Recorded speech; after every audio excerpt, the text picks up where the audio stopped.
There's certain things I often find myself talking about, which in reality, I truly wish I never had to. This video for starters, but also mental health, the actual real underlying theme I wanted for this particular channel. I really wanted to help people navigate the world of mental health and mental illness, not just for myself, but for anyone else going through their own adversity. And I wanted to share stories of others who had gone through that adversity in the hope that you can either relate to that or learn something from that to help you continue to grow through your own life. But I found myself detouring ever so slightly, as you can probably tell, and speaking about something I never actually thought I would be speaking about: property. Now, I've probably done around 30-40 videos by this stage, and I have about 100 more coming. And I'll be honest, my real driver for doing this was to show you guys and girls watching this that the information 99% of course providers or mentors or coaches give you, no, scratch that, charge you, I will give you for 100% free. And there's a distinct reason people train people in property. It's not a calling, it's not some sort of purpose, it's a means of making cash. Now, I'm not here to tell you how you can make your cash or how you should do it, but when people lie, manipulate, or even steal their way to earning, earning isn't even the right word, making that cash off people in that way is something I can't despise, I won't accept, or just stand by and watch. Now, I've been burnt by a guru myself who you may have known through association. I even helped build their brand initially. And as a result of this, you probably heard me shouting from the rooftops about due diligence and the importance of due diligence. But it's remarkable what the eyes don't see and the ears don't hear when we want to believe otherwise. Nobody wants to believe they got screwed, or the person you're placing on a pedestal is manipulating you, even myself. And we as humans, we want to believe that we're smarter than that. Hey, I even thought I was smarter than that. And many of the guests that I will share on this little series who have been duped by fake gurus, entrepreneurs, or these narcissistic manipulators, trust me, they were smart too. So to make your life easier, what you're going to see is that I've put some chapters across the bottom of this video and some timestamps to really help you navigate the part of the videos that you want to see. But if you're even considering spending even £10, that's £10 of your hard-earned money, then please, please, please do me a favor and just do the basic due diligence checks, which I've placed for you here at the end, because that is a screenshot of what you must do. Now, as you know, I wasn't the only one screwed over, and I'm not the only one being screwed over right now in this industry. But what I want to do is show you others who have been through this and get their perspectives and their lessons, because these despicable and unethical individuals are at work taking advantage of people every single day. So the three main videos I will be sharing today are as follows. The first is a personal interview I did with Clyne, who kindly offered to share his experience. The second is a video of Helen Jane, Claire Norwood and Marina Conway Gordon, which you may have seen as well. So thank you for allowing me to share that, ladies. And the final one is a video with J Burgess, who has started a foundation on the late Danny Butcher, which is one of the most tragic stories I've ever had to hear. And it's actually been a big driver for why I do what I do today. So I'll begin by sharing a conversation I had with the brave Clyne, who kindly took time to share his experience. It's like a tightrope. You're not sure whether I should speak up, because at the same time, you don't want to be seen as a negative person or somebody who's a hater or just had a bad experience. And I definitely know the difference between a bad experience and somebody who's just rightfully wrong, if that makes sense. Yeah. And I also think people are worried that if they expose themselves, people are going to say, oh, that idiot, I don't want to do business with them because they made those mistakes, even though absolutely it's not really your fault.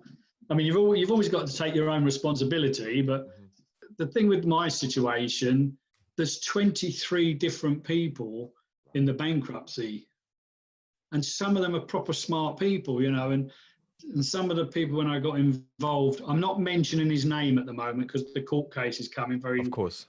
So I was originally, but I was advised at this point not to be mentioning the name. Just, we don't want to give him another opportunity to delay the court case by saying that he's been got at and stuff. So that's why in the book, I don't know, did we send you the ebook? No, so that's something I want to plug into this video as well, because I want the audience who watch this to obviously see that, because I love the name as well in hindsight, and I think it's going to massively help people. And again, hindsight, it's a funny thing. You just mentioned there that, yes, we have to take accountability, but there's so many people, there's over 20 people there, smart people who have been through this process.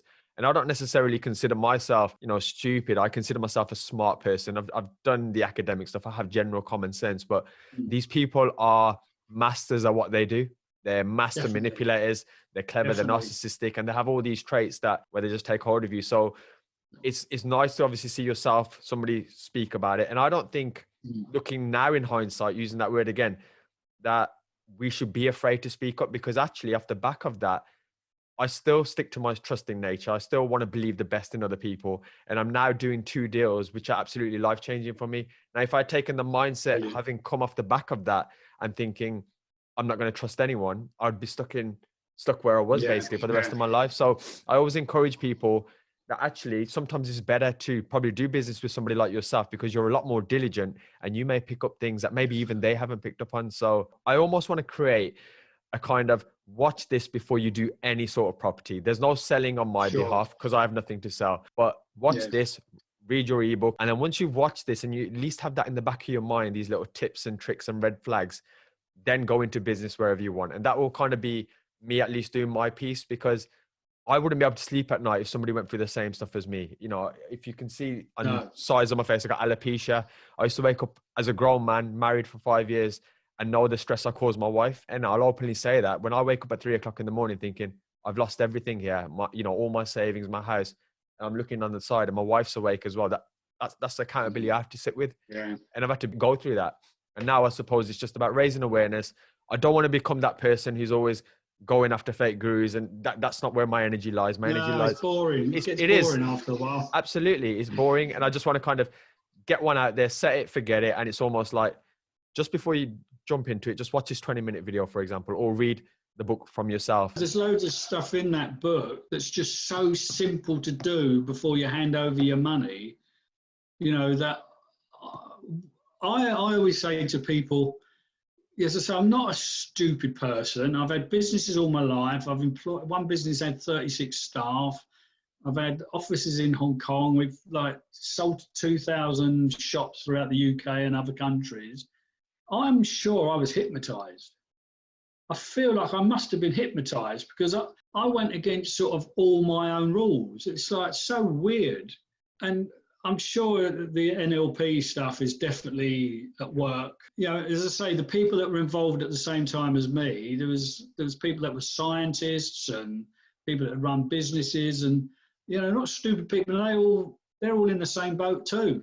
NLP. Now I've spoken about this many times, and I've also spoken with professionals who have studied NLP for 20 years, and the first thing they say is it's not designed for sales. Absolutely. And you've just touched on a few things there. So I've started to question now why anyone in the property industry, whether training or standing on stage, needs to learn NLP. It was never designed for sales if we look at the history of it. So one of the things I recognized was one of the people who hypnotized me, and I called it almost like a form of grooming, because I was technically being groomed for the best part of 24 months, been told all this stuff about me, constant compliments, showering myself with all this stuff that making me feel good. And it's that we all want to feel good. We all want to feel like we're important. And then I'm bringing money to the table, because I suppose in this game, one of my biggest assets is people offline trust me. They've known me my whole life and they invest a lot of money in me. So raising finance has never been an issue.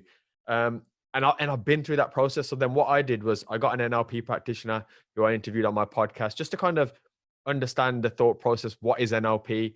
To maybe then learn the basics to understand if I'm being almost hypnotized, because again, you don't know what you don't know.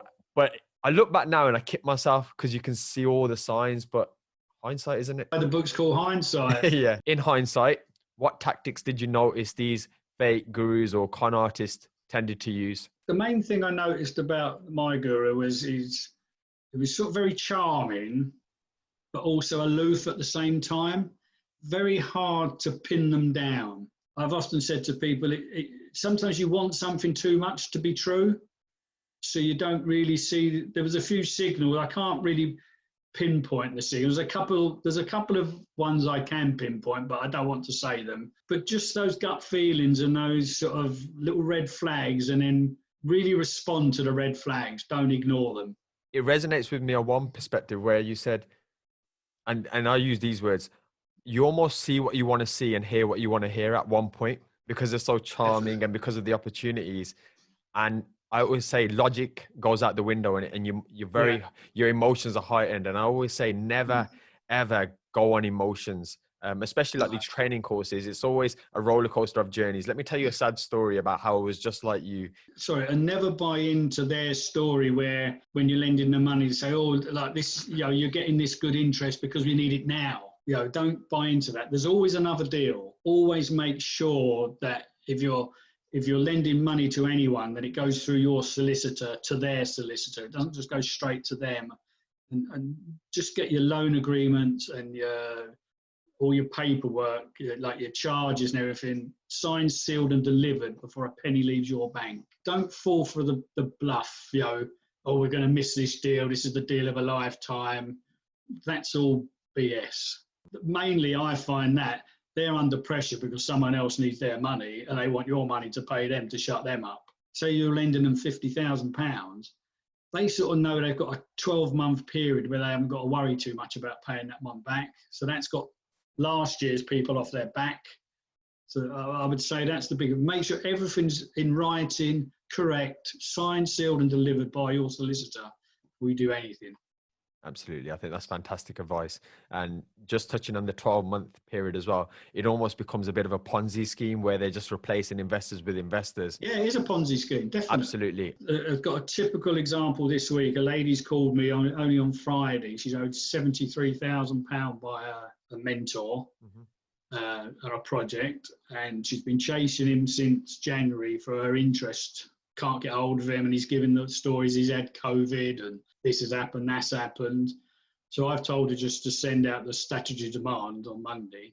So I've said to her, I said, take no notice of all that bullshit. I said, it's not, you just want your money back and you want it back now. Don't buy into his story that he's going to do this and he's going to do that. Because I said, it's so easy. I think it's £7,000 is the interest. I said, it's easy for him to raise £7,000 to shut you up. Don't buy their sob story when you're trying to get your money back. Just send a statutory demand. They've got 21 days to pay you, or you put them in the bankruptcy court. End of story. The next question was, what 3 things should someone check for in regards to due diligence on a person? Right, the first thing, just straight away, just ask them, I need your full credit check. Not just the first page, the full page, it's about 20 pages. And that will show any CCJs, it will show all the mortgages and that they've already got. So that's your first step. That's the easy. And ask, I don't know, it's 20 quid or something, I don't know. So if they won't give you that, then that's the end of the deal. The second step would be to just go on Company's House, put their name in, or if they've got a company that you know of, just put the company name in, and then that will show you how many companies they've got. And it will show you all the record of all their companies, all their profits, how long they've been operating, all the CCJs. Just by putting one company in, it will show you their whole record. I mean, there's someone else I know I'm sort of talking to at the moment. They've gone in and their lender's got 36 companies, and none of them have ever made any money. Red flag. Another red flag. So why would you lend, even if they're the nicest person in the world and might be genuine, but why would you lend to them? And the banks won't lend to them. That's why they're coming to you. And it's so strange because you mentioned the word nicest person, and I almost feel like the nicer they are, the less you kind of check that stuff, or at least myself. Yeah, cool. I'll be completely honest. Yeah. And you don't check the simple stuff. So I'm always conscious that although I'm now preaching, please do companies' house checks or check their credit and stuff, I know that at one stage I wasn't doing that as well. Again, yeah, we only know this because we didn't do it ourselves. We learned the hard way. Absolutely. The next question was, how can someone protect themselves if the last 2 questions don't necessarily raise any red flags, i.e. their credit score's okay? I sort of think if you do the Experian and the Company's House, you're getting to know the proper character. It doesn't mean you will, because they could be handing out personal guarantees all day long and there's no records of those. Yeah. But just when you're lending your money, you just got to have a security. You've got to have it secured against either an unencumbered property, or if you're going to lend against the project, you need a first charge on it, because that's what the banks want and that's what the bridging companies want. So why wouldn't you want it? Absolutely. It's not always easy, because a lot of times you're just lending the money to do like the refurb, but at least get a second charge. And then that's not easy. And this is all in the book. That's not easy because some banks and bridging companies won't allow second charges. That's why you need it tied to a different property that's unencumbered. It is a hard one if you want to lend it, but if you don't want to lose it, don't lend it. Absolutely. If you haven't got security, you know. Absolutely. Yeah, even if it's security, I mean, I'm just making this up as I go along, really. But if this guy's got a Ferrari or a Rolls Royce, get it charged against that. Yeah. And you can, I'm not sure how you do that, but you can do it. Mm-hmm. You know, how they can't just go off with the Ferrari and make sure that's not financed up to the nines. Yeah. Absolutely. So I know in my case, the guy who had the Ferrari, the Rolls Royce and the Bentley, they were all costing him $2,000 a month on finance. So do they wear Gucci trainers? Do they have a Rolex on? Do they talk about creating wealth generation? Think about it. But I think going back to one of the first things that you said, and I want to say this to maybe a new investor who's starting this journey, when we see these people who are selling courses or offering these deals, we almost put them on a pedestal. And there's almost this element of, I really want to be associated or at least be part of something so much bigger. Yeah, I think what happens is people who've got the bit of money, 50, 100 grand, don't realise how strong a position they're in. They think the mentor or the developer's in the strong position. They're not. You're in the driving seat. The people with the money, as again, I'm going to quote the banks and the bridging companies, they're in the driving seat, not the developer. The developer's desperate to get his project finished. He's desperate for the money. Now, in case we've deflated anyone at this stage, there are actually some incredible people in this game too. Edward mentions his favourite, and I also have my favourite networking group as well. You know, we're going on a bit negative about these mentors, but there's some great people out there. There's some I've met. I don't know if you've heard of a group called Partners in Property. I have, yeah.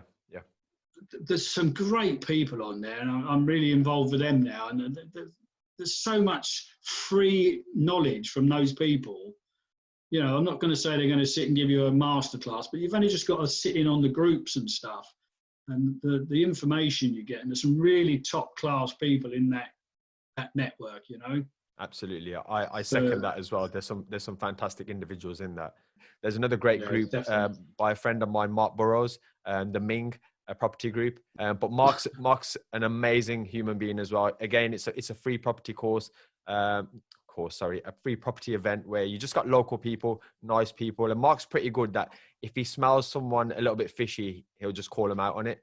So yeah, anyone listening now, that's two in the local area in the West Midlands that you can always attend. So Edward, the next question is, what's your views then on the property training as a whole? And do you think self-education and speaking with people like we just mentioned and learning ourselves online and offline is more beneficial? Well, the property training I went on with my mentor, there was nothing wrong with the training. Okay. But there was also, now I've 5-6 years in, there was also nothing I couldn't have learned off the internet. So there was nothing wrong with the training. I enjoyed the 4 days, but it was, as you say, it's the manipulation and the headspace you get into and the wanting it too much.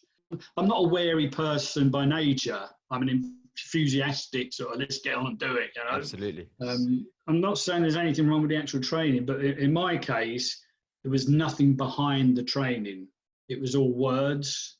Anyone could learn what I was taught on that training course, but it's what's behind the mentor. Yeah, in my case, he was supposed to have been doing like 60 projects of his own, had the building teams, had all the power team, as they call it, but that was all smokes and mirrors. That was nothing.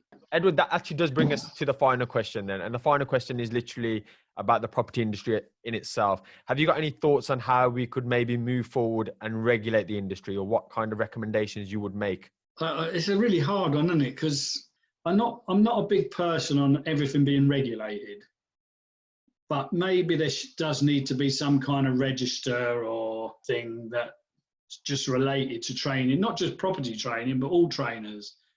Because there is a lot of charlatans out there. I mean, you look on YouTube and stuff, it drives you nuts. I mean, it's crazy. I don't know how we're not all multi-millionaires. I don't know, because it's so easy on YouTube. You know, all this 1997 lark, as they say. So that was all I had for you. I genuinely appreciate your time. Thank you so much for coming on today. I appreciate you contacting me. Right, so the one thing I need you all to do is to order a copy of In Hindsight, please. Please do check out the page below, and I've labeled everything in order of preference, or just simply message me via my Instagram handle with your email, and I promise you I'll send it straight over, because we need to get this heard and shared. Well, we need to get it read and shared. Okay, now I'd like to introduce the amazing Claire, Helen and Marina, and thank them for facilitating this message. Claire, why don't you take it away and tell us the story? Well, this is a story that Helen knows very well. She's been brilliant throughout the whole thing and has given me so much support and learning that, you know, looking back, I would have done things so differently. But the story is basically about me being quite new to property and having a bit of money in my pocket, not a lot, but you know, enough to be wanting to be quite keen to do something with it and to get it working. And I found somebody who was going to mentor me, and he came with a great backstory. You know, he was clearly an experienced developer with a lot of experience, and it all seemed to add up. And, you know, I absolutely really just thought he was great. And we started working together, mentoring, but very quickly it turned into him saying, look, you know far more than you think, Claire, let's be business partners. I think by that time he'd kind of sniffed the fact that I had some money, and I just didn't really get that at the time. He was working on a project with some other investors, and he kept saying that he wanted to find a way for me to get involved in this project financially, because I was doing so much work on it anyway to support them. He was like, look, let's get your money working as well. So he basically offered to take a loan from me, which was ostensibly to be invested in this project. It turned out, I think he just used it for his own personal uses, but the way he was going to pay me back was from what he said was going to be the huge profits that this project was going to make. Like, the profits were huge, according to his spreadsheet, which, you know, I now realize you can put any numbers into a spreadsheet and make a deal stack up. This is the embarrassing bit. I went on podcasts at the time, you know, saying this, you know, that this guy is amazing, you know, he can make deals stack up where others have failed. Oh, you know, and I just believed him. Now I have to stop here and interject just for a moment, because this is really sad to hear, because it's something that I have done too. I've done lives and I've spoken about the deal that I ultimately got shafted on, and kind of realized who I was working with, and I've even spoken about it on podcasts too. Embarrassingly, I also helped build this individual's brand. They were a nobody back in the day, but like Claire says, I can either sit here and be continually embarrassed, or I can just stand up and say it how it is. I messed up. I believed the garbage. I don't think I'm going to get the money back. It's, you know, I've felt shamed and embarrassed about it for a long time. It's affected my marriage.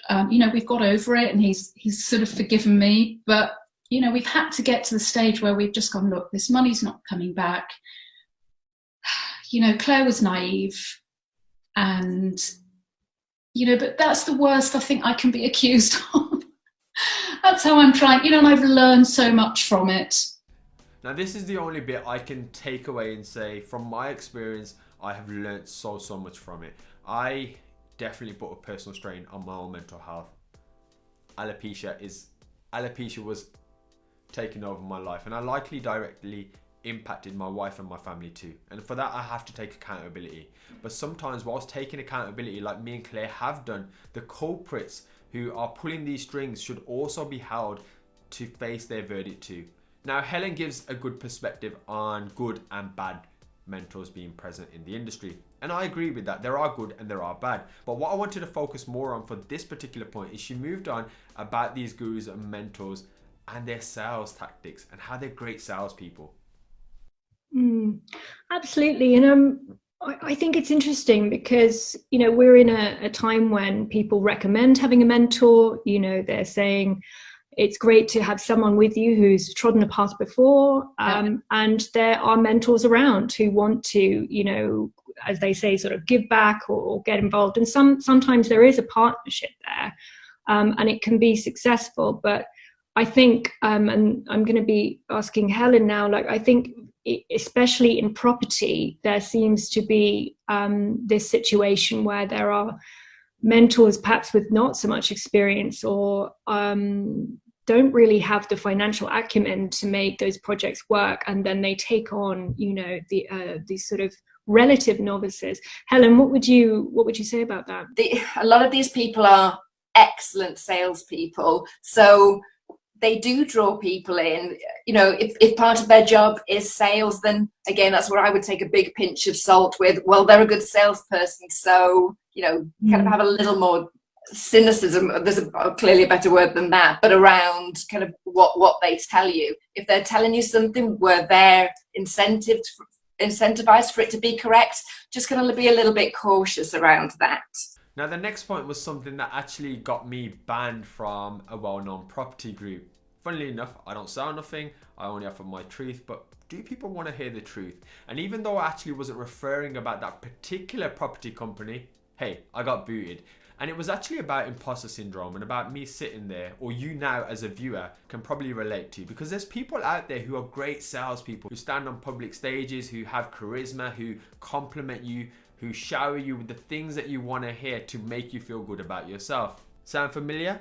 But the problem is, you may actually know more than these people, and in hindsight I realized I knew more than these people, except I'm not here standing on a rooftop or standing next to a building site or telling people how incredible I am, and that I just want to give back and I just want to help, in exchange for cash, of course. And as a result of imposter syndrome, we often allow people with less skill set than us not only just to take advantage of us and other people, but also to demean our actual value. And Claire, you were saying that you know, it actually turned out fairly quickly. It seems that you know, you actually had a lot more experience than, you know, than would have perhaps you thought initially, and then they thought, and so they sort of cottoned on to that. I mean, that must be challenging as well, because you sort of think, well, we could be at any stage in our, you know, in our career in something, and yeah, at what point do we kind of go, okay, this person definitely knows more than me? I mean, if we're looking at, say, an advertised mentor, which I know that they have this in property quite a bit more, it's you know, it's very public, and that's possible. What kind of things would we be looking at, you know, on a web page even, or something? What kind of details? What would ring alarm bells, do you think? I think for me, one of the alarm bells I've seen is when people want a lot of money up front. It kind of suggests cash hungriness, and what I've discovered through talking to other people in my situation is that as soon as the mentor gets that money, you know, they very quickly lose interest in actually delivering the value. And even then, when, you know, even when there's paperwork in place about what the mentor will deliver in terms of value, it's very subjective, so you know, it can always be argued. Brilliant one. You didn't work hard enough. You didn't try hard enough. Maybe you need to just work a little bit harder. A fantastic disclaimer. Anyway, Helen discusses an important thing to do, and this is about gut feelings. And I don't always trust my gut feelings. My best friend, my wife, and a lot of people around me could see the shit spewing from this individual's face that I worked with. But it's remarkable how often we just let our gut feelings slide. And similar to what Edward and I discussed earlier, we almost see and hear what we want to hear and see. I think that makes sense. In almost a hypnotized manner. Now, Helen joins in with probably something you've probably heard me speak about so much: the importance of putting people on a pedestal. Do not put anyone on a pedestal. You're great as you are. Just because they have a car or more money or more houses does not instantly make them a better person than yourselves. And at least in my eyes, we should judge people for their character. Their character when even times are hard as well. And yes, it's absolutely okay to be inspired by somebody's success. But just because somebody fills their bio with award winner and brags about their successes does not mean you need to downvalue yourself in order to overhype them in your head. Over to Helen. Anyone now, I'd say, don't talk to just the people that they suggest, but, you know, throw your net wide, ask in the wider community, and also go online and look. You know, if I'd done some digging, I would have discovered things that were actually quite easy to discover about him that would have absolutely confirmed, and this is the other thing. I had a gut feeling at the time. I chose to ignore it.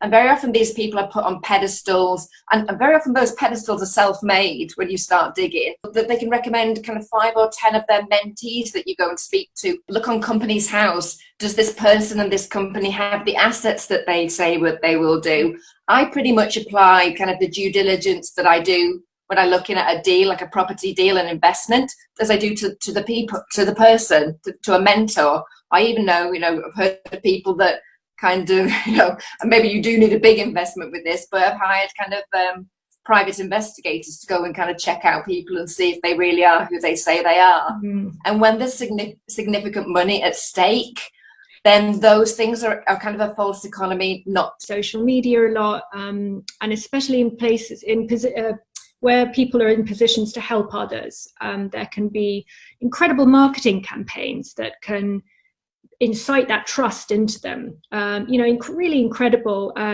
marketing campaigns, and you come to the point where you sort of think they're a marketing company rather than a property expert or a life coach or whatever it is. What should we look out for when it comes to social media? Because that's where we're spending most of our time now. Run. But where somebody's so kind of concerned about kind of their image, and yes, I'm with you on brand, but build a real brand. That's why I love what you do. But when they're more focused on the image, the brand, their public perception, where is their attention, their energy going? It's not in the deal. And I kind of feel like that about mentorship as well. And I guess that can lead to people being in these mentor positions when perhaps they're not really they don't have the experience really to be passing on. Not much needed here.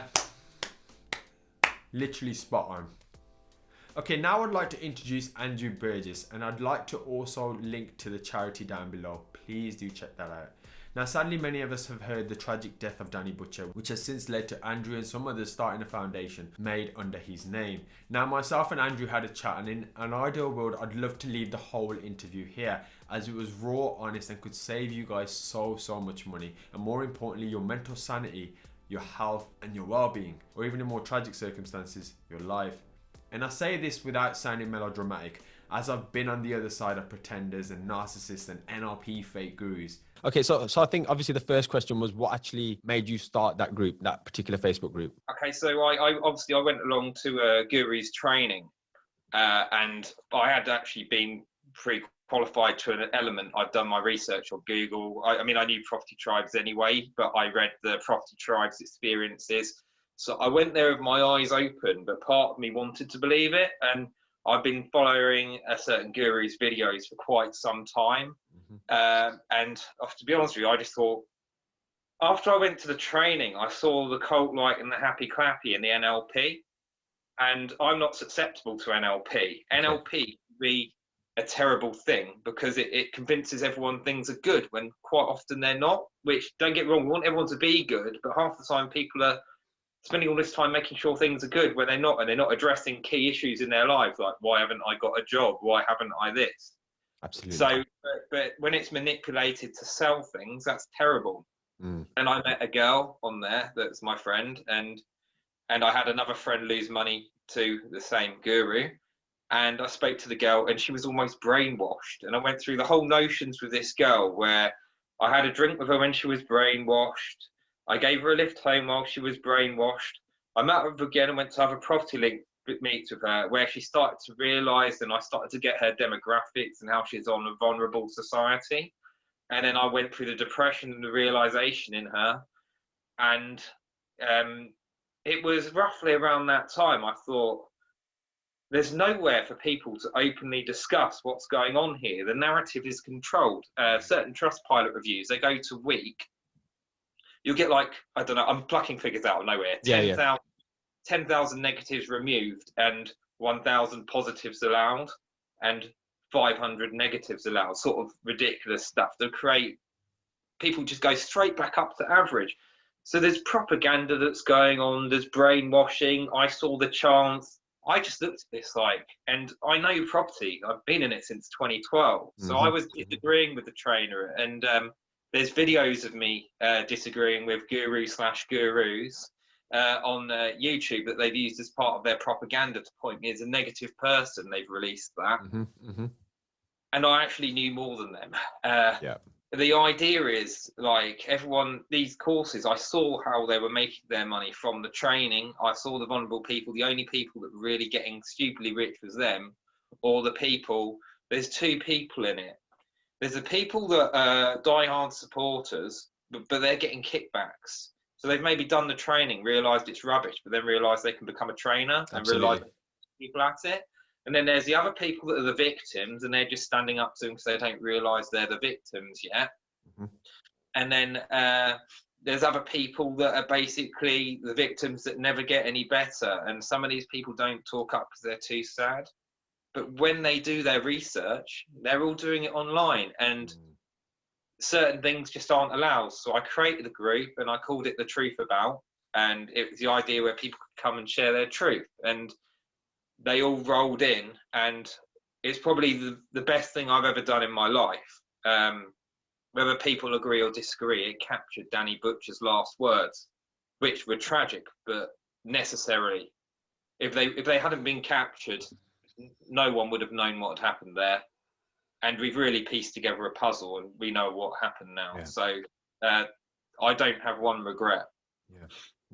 Thank you, and thank you for doing that. Obviously, before we started recording, I did say I acknowledge you for that, and you touched on a point which instantly resonated with me. Is it's about having the ability to openly discuss one's truth. And I think when I was going through my turmoil last year, pretty much at the same time as the Danny Butcher thing, trainer, was it? It was. So I'd actually invested with two people who stand on stage and are trainers and stuff, and one of them practices NLP to a T. He's a speaker and everything. I said this prior to recording. I've not had the suicidal thoughts, but I can understand what can drive someone there, because at one point I had literally felt like I just ruined everything, and I'm married, and as a man, as a breadwinner, my life had just turned upside down. So having that open place, i.e. the Facebook group, I think it was very, very important. So I was obviously fully on board with it. You mentioned something about the negative person, and you've been perceived as a negative person. One thing I don't want to be seen as now, even doing this short video, is a negative person. I'm far from a negative person, but I'm also a realist in terms of, I work in the mental health space. If we constantly just keep saying being positive, that's not going to get no one anywhere, especially if we need to find solutions for the obstacles and the problems that we're going through in life. And I think why these people almost, I don't know if win's the right word, it's because when we, yourself and myself, stand up and say something, oh, they're just neckheads. They've just had a bad experience. We all need to be positive. And it's this cult-like mentality of moving people forward and bringing people in that makes almost our voice, at least I find sometimes my own voice, almost disregarded to an extent. So now I want to try and do something based on not just opinions, but facts. So for example, the particular guru, if we want to just call him that, I have facts now. So I have emails, and I took everything into writing of transactions going from bank statements to fund other deals that, was just not allowed, and just some really unprofessional and ethical stuff. And I've kept that on the basis that I'm going to stick to facts when it comes to displaying my story, because I think it will shock a few people in terms of who these people are. So I'm fully supportive of this group. And I just want to ask then, on this actual group, what's your goal now then? Because I imagine it's quite time consuming, not just from a time perspective, but also consuming on your mind as well. What's your overall goal with this actual group? Yeah, so I've always been a fighter. I'm not going to lie. I've always been a fighter. I've always been stood up for the little man. I never get anything out of it. I mean, even when I was younger, I remember people trying to bully people, and I would step involved. So I'll say we did look out how we could monetize it, and I decided point blank it just wouldn't be ethical. So we're not monetizing it. My goal's basically gone to keep highlighting this behavior, but we've started a charity called the Danny Butcher Foundation. It's registered. Okay. And that's with me, Andrew Burgess, Ed RK, and obviously the Butcher family. That's Carrie Butcher, Carrie Jones / Butcher, and Alan Butcher. And we've got another guy called Sebastian Ezra, and we're basically running that charity. My goal is to make that the biggest, most ethical charity in the world. It might not ever hit it, but that's the legacy I want to leave. So I certainly want a legacy, and we're all working together on that. But the truth about the Samuel Leeds page, it's important. It's not just me, it's many other admins. I think I'd have thanked many times before we've got everyone helping us with that, and basically we are highlighting out multiple people, not just that particular guru. With that, the goal is just to keep it there, to keep people in check. And so basically, we're really making a difference whether people like it or not. And to the people that call us negative, you can just go around in life being really positive all the time, but there is a place for negativity. I'm sorry, if you're just completely positive all the time, you're in a cult. Negative stuff happen. People die, people lose money.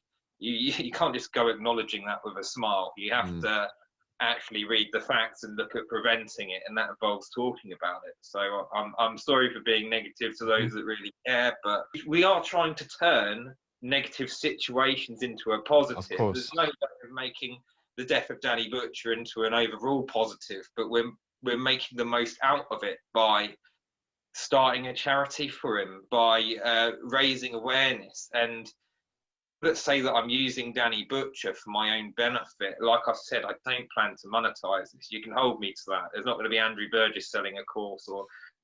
Now, this is a point I really love. My bio has read for many years, character is what you do in the dark, not what you say in the light. And to just kind of elaborate on that, so many people say they won't do things. They say it's about the people, it's about the value, it's about the relationships. And they use words like integrity and ethics 24/7 across their posts. But then fast forward a few weeks, maybe months, some of them even last a year, they've sold their souls for a paycheck.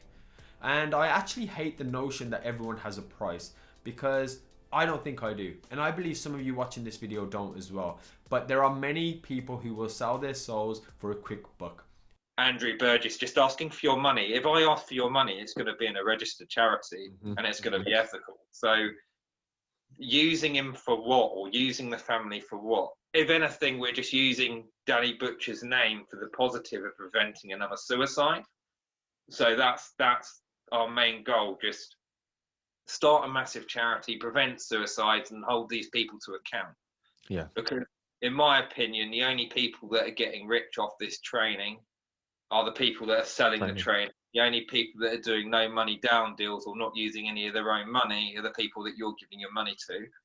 And there are more ethical trainers out there, but there's just a massive sea of bad going out there. Seriously, many sharks just floating about. Some of them are manipulative in the sense that as soon as anyone with any real knowledge or power challenges them and wants their money back, they quickly settle out of court.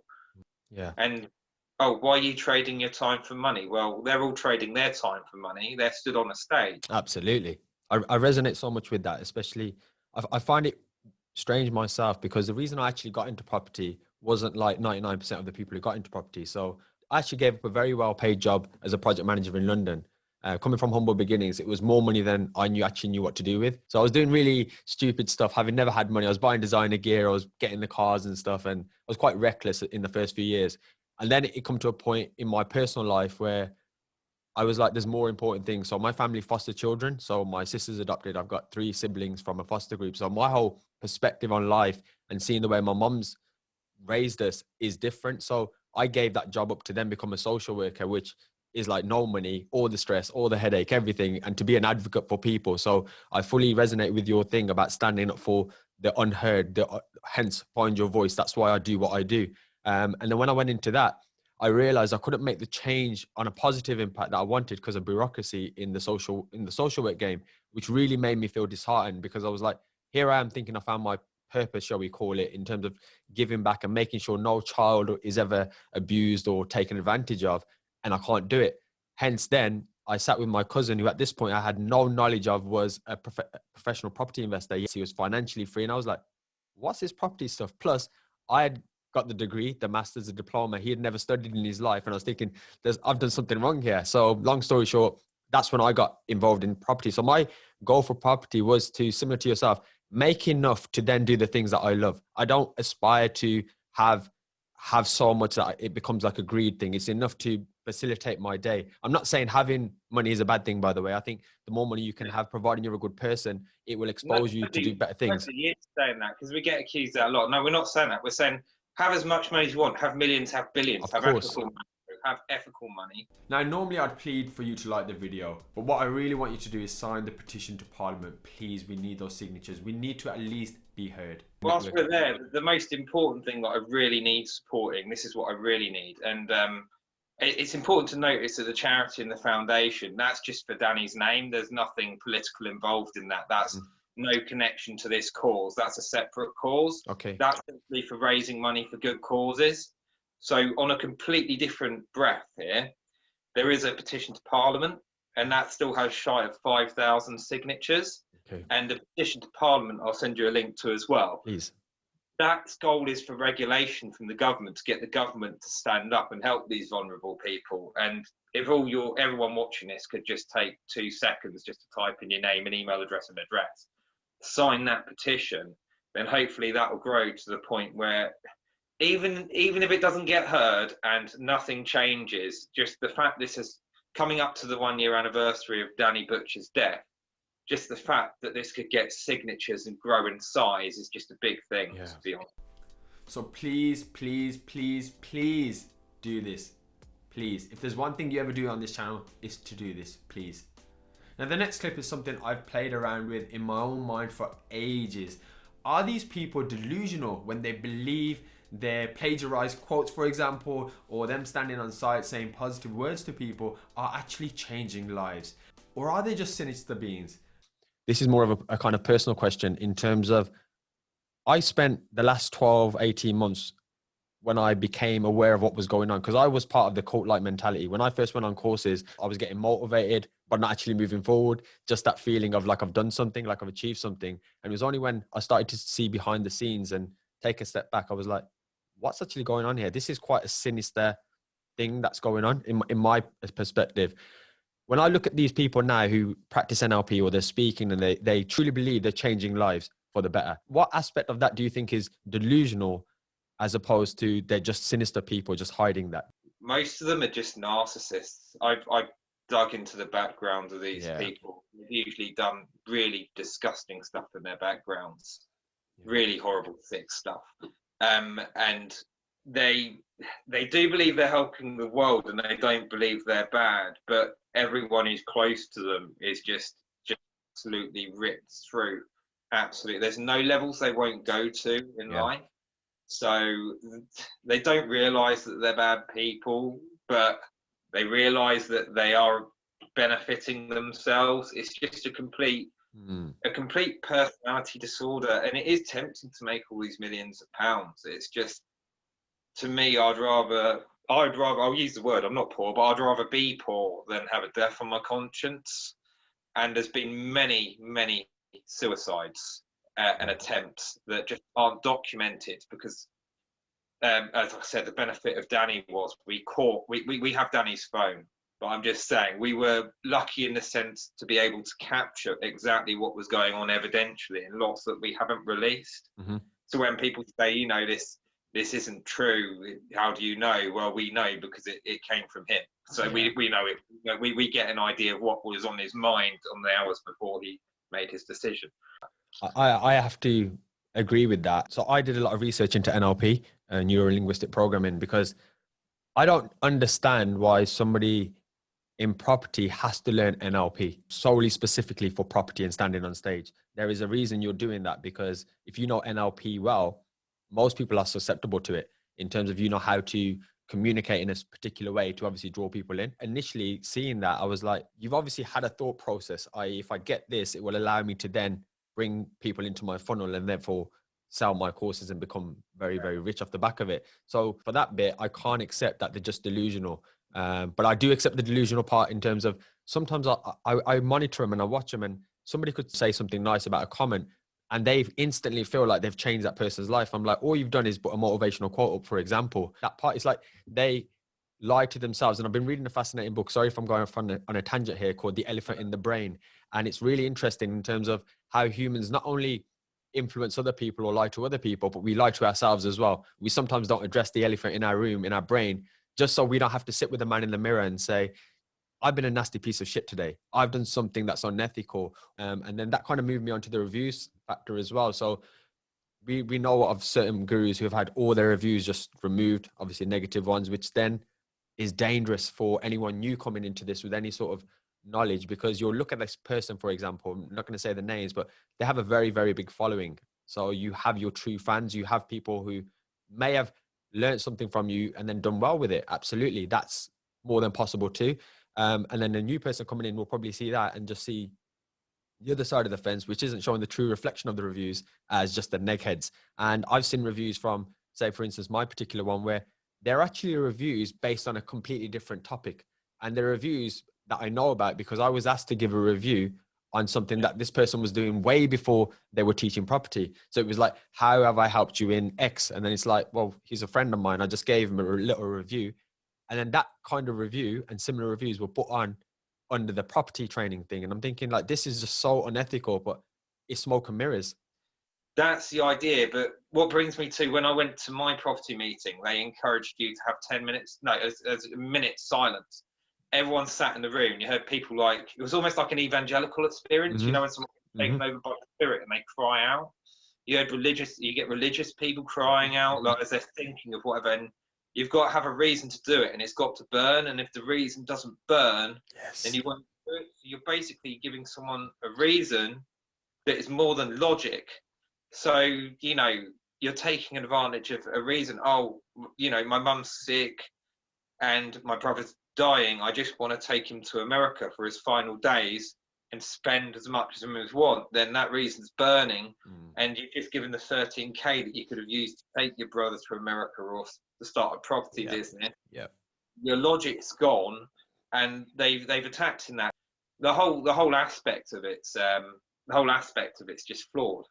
Now at this point, I want to divert it back to the traits and for ways that you can avoid red flags, and respectively not go into too much about the death involved to not only to the family but also the legacy of Danny Butcher. And I don't want to deviate away from this video. Now my hope is, if it's feasible, I will be speaking with Danny Butcher's family, something I hope brings more light to the seriousness of all of this. As the first time I heard the story with my wife, I actually ended up getting overly emotional, as a lot of the story resonated with myself as well, through the turmoil that I went through, and it was around the same time as well. Let's move on to the next part. A certain person called Shaf Rarsol started calling people out, basically, and you would find, like, I'm going to talk very hypothetically about what he was calling out, but he would be like, say, oh, in that video you're not drinking soup, and then it'd be like, you don't own a salt and pepper shaker, and also you've robbed thousands of people of this and that, and I can evidence it by this, it's that picture, and you lied about that. And then they'll just answer like, here's my soup, I am drinking soup 100%, here's my salt and pepper shaker. And then they'll come out and go, by the way, I remember the time you did this. So they'll just completely avoid the massive question that's directed at them, the real damaging one. And then they'll answer the two simple ones, and then they'll hit that. Brilliant at that. Yeah, they'll hit that with, oh, but by the way, you did this or that in the past life, or you allegedly did this or that with anything, or they'll just go against something against the other person. So why didn't you answer that one question? It's just like the whole audience moves on. The comments are controlled. I call it flaky. It's like very, very flaky responses. So a lot of these people who stand on stage, for example, they're better at speaking about property than they are in terms of executing and doing the property. I mean, for myself, if I just use the example without going into too much detail, I was asked to bring money into the deal. So I raised finance and used my own finance. One of the partners was going to renovate it because they have a build team, and the other one found it. So it was a third way split, but that was our roles and obligations from the start. Now, what I'd obviously realized in hindsight was they were spending this money willy-nilly elsewhere, working on other projects, weren't paying our investors back on time. So two of my other investors were paid back late. We were obviously paid back late, and the project wasn't actually finished. So we were on a bridge. We then got hit with a fee and all this crazy amounts of money. And when it came down to actually sitting with them and saying, why did this task fail? Because I did my bit. I did the bit that I was supposedly asked to do. You guys had it all under hand. It was almost like it became a gaslighting session. And they told me stuff that had no relevance to the actual failure of the task. So they were telling me stuff like, because they know I suffer with anxiety anyway, it was like, you can't handle stress. Your inability to handle stress is why you're struggling property moving forward. Like, that's why you're acting up now. Whereas I'm just acting up because I need my money back and my investors' money back based on what we had agreed prior. And it almost became a conversation that confused me at that particular point, because I'm getting hit by three people because it was me and those three of them that turned up. And I'm thinking, is it me? Is it me? Like, was it my inability? But then I was like, it was never my task or my obligation to complete the project, i.e. the work. And whether I get stressed or not is irrelevant to the actual execution of the project, if that makes sense. So, well, yeah, you didn't do enough, or people always blame the training. of course. Now, another thing you'll see with these generic people is they have no actual insight into the nuts and bolts. Now, I'm no technical expert myself, but I'm also not here selling books and courses telling you to join the super, the elite, the ultimate, and the peak performance seminars and webinars and groups for a certain amount of money. And what you'll find is when you ask them something specific, let's say a business question or a due diligence question, they'll actually shy away from the answer in such a great way. It'll actually confuse you. They'll probably say, great question.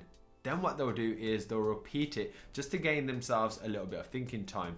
Then, of course, they're going to do something generic, which, well, actually doesn't have anything to do with the actual question you were asking, and more just practical life motivational advice. And I've seen this with e-commerce experts and business experts and many things on CoffeeZilla's videos as well, who have been asked questions, and rather than discussing the nuts and bolts of the business, they start talking about how you need to change your language and you just need to be positive, because positivity is everything. Now listen, I'm all for positivity, but if your business is failing, it's not because of the language that you just used. It's not because you used the word fuck or fail rather than the word damn or learning. It's because the fundamental aspects to the business that you need to address, pivot or change, but someone already under this person's spell and putting them on a pedestal, as we mentioned earlier, their actual answers aren't being picked up as red flags. You're just seeing this person as somebody who's helping you, not helping themselves. And now on to something I think is very, very important. Should you JV with gurus? Now what they will do is they will tell you it's all about relationships, and it takes time to build these relationships, and you shouldn't just jump into bed with people. But I promise you one thing now, if you offer them £50,000 tomorrow, they will 1000% take it, regardless of how close your relationship is or how well you've built that relationship. So maybe try that with a fake guru. And what I want to do is show Andrew's great perspective on this. So basically, I say never JV, because so you and me could JV, right? And then we're both reliant on each other's personal situations in life. So if I get a cocaine problem and lose everything, you're in the trouble too. So yeah. I trust myself not to get into financial hardship, but then basically you've got to trust me. I've got to trust you as well. Yeah. So, or it could just be the fact that you simply pass away, through tragic accident or whatever. And then so it's you're just adding a whole nother person's factor into the situation. Yeah. So certainly not a situation I want to be in, reliant on someone else, because we've all been reliant on someone else in life, whether it's just you've loaned someone money and they've not paid you back. Of course. I think that's a good point. Yeah. You just think, I'm reliant on that person and now I'm in hardship because of that person. So now the final question and the most important one, how do we double check that the person you're working with isn't a fake guru and is actually credible? Everything they said is the truth. Not some of it, not half of it, not 10%, but everything.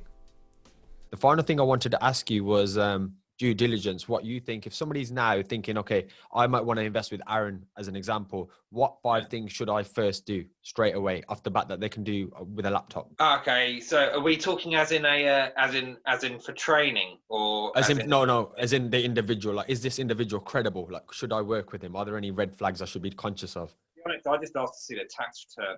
That's brilliant. Personality-wise, anyone could be a snake. Just try and find out as much about them, but so many people don't want to show their tax return. That's what I've gone to all these gurus. I've made loads of money off you, and show us your tax return.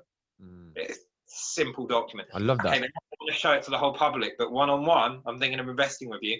You're going to see that person's tax return, that person's credit report, credit score. You're going to want to see any money they've got set in the bank. Do you know what I mean? Just treat them like it. Imagine it's a job interview for, let's say, a really top security company. You're going to want to know, DV check that person, really check them in deep detail. You've just got to check they're not a criminal. It's probably that go on. In theory, if they're criminal, they shouldn't get a mortgage. But if they're talking about just putting the money in and then you signing it in your name, just don't do it, to be honest. That in itself would have instantly stopped me. It would have stopped me from making the mistake. And I know it sounds simple, and it always does sound simple in hindsight, but if I just asked for a tax return, because at this point, this was an individual who was apparently a 7-figure entrepreneur, yeah, the tax return would definitely have shown otherwise. So I think anyone watching that's obviously a great thing. And so just finally then, obviously for anyone watching this who may want to learn a little bit more and just do a bit of research into the types of people that maybe they should just do a bit more research on. I know you've got a Facebook group, The Truth About Samuel Leeds. Is that probably the best place that you'd recommend people wanting to learn a little bit more? Quite often I call them out way before it happens. So obviously one couple I called out and they've now jetted to Australia, I think, and all these people JVing have lost hundreds of thousands of pounds. We called them out and I got massively bashed for them of loyal followers coming to stand up for them. So yeah, that The Truth About Samuel Leeds has evidentially done that in the past. So you can just come about, ask about them at that page. That's absolutely 100% fine. Okay. Property Tribes is where I did a lot of my research before I made The Truth About Samuel Leeds. Yeah. So I'd say the main two things are Property Tribes and obviously, like I said, The Truth About Samuel Leeds page. One other thing I think I should mention that's been playing on my mind a bit is at these events, at the furries events, I'll call them, not the good guys, you get people hanging around like accountants and mortgage brokers. Quite, in my opinion, underhand people, these particular ones in attendance. And they'll usually be standing up for the furries and promoting them because they know all they have to do is post on their page and they've got way more customers. Absolutely. So if you're going to go to any of these cheap non-standard events, that I would say, I wouldn't recommend. Again, I've said it numerous times. I think the work that you're doing, I know from a mental standpoint, just time perspective, it takes a lot of energy. So kudos for you for standing up for what you believe in, but also for protecting other people as well. It's what I try and pride myself on. It's what Find Your Voice stands for in itself. So truly appreciate that. If there's anything you want to just add to the last bit of this, you're welcome to add it now. Oh, brilliant. I'm looking forward to it. And we will share it about our pages and promote it where we can, because it sounds like it's a very valid, it's very valid, very important. So yeah. Thank you. Any final words? Just watch the video and do what we said in it. Do you know what I mean? Absolutely. Okay, so the due diligence part, hopefully you at least watch some of those interviews, but please do this. Please check their company accounts. Successful business people will have shown profits in their claims of running e-commerces, property, forex, day trading, whatever it is. This should all be visible to you on companies' accounts. If it's not there, don't work with them. Secondly, ask for their full credit report to see if they have as many loans or charges on their properties in regard to the size of their property portfolio. Also, it's good to make sure they aren't a simple credit risk. Number 3, ask them to provide their last year's property tax returns or business returns. Number 4, use basic tools like Social Blade to not only just see if there's a spike in followers and their ratios of likes to followers is right, to make sure that they're not showing fake influence. Number 5, reviews aren't always truth tellers. I promise you, people often write reviews in an elevated emotional state. Ask about the actual results from all the parties who have left these results, not just the anomalies and not just how they felt. Number 6, join the Truth About Samuel Leeds and get into the Property Tribes. Number 7, NLP, public speaking, standing on stage, ClickFunnels. These are all red flags in my eyes before somebody wants to sell me something. I work in the mental health space and I know NLP was never ever designed for sales. Number 8, watch CoffeeZilla's videos, because I don't want to keep making videos like this. Number 9, support the Danny Butcher Foundation, please. Now, I don't really have much else to say in this video, but if there's anything I truly wish you all to know is that 100% of the theory of property that many of these courses teach you is available online for free. And I found this after spending £12,000 to £15,000 myself. I will work my absolute ass off to find any information that you need, and I need nothing back in return. You haven't ever going to like this video, but however, there are people who are better speakers than me. They're clever with their words, they use manipulation and their perception. So just always be cynical. Trust but validate, as I always say. Somebody who has 30 properties, check company's house, please. Ask for that full report. Do that due diligence check. Don't be so eager to put your money somewhere without checking if it's actually safe. If banks aren't lending them their £50,000, why should you? You have to guard your money, and more importantly, you need to guard the people around you as well, providing it doesn't take a toll on your mental well-being. So all I ask is that you maybe share this video with somebody, especially if they haven't done the checks that I've mentioned above. It's a 30-minute exercise, and it can not only save you thousands and thousands of pounds, but it can also save, more importantly, your mental well-being and hopefully your life as well. Thank you so much for watching.